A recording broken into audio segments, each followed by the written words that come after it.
చేయక జీవజలమూటలు ప్రవహింపజేశావు.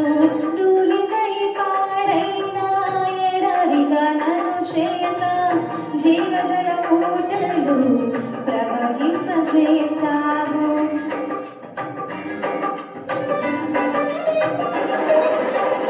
కలతల కన్నీలలో కనుమరుగైపోనివక సాక్షి వేగమై నిరీక్షణగా నిలిచావు. కలతల కన్నీలలో కనుమరుగైపోనివక సాక్షి వేగమై నిరీక్షణగా నిలిచావు. స్తుతులు స్తోత్రం నీకేనయ్యా దయాసాగరా, స్తుతులు స్తోత్రం నీకేనయ్యా దయాసాగరా. పొంగి పొంగి ప్రవహించి నా జీవితాన్ని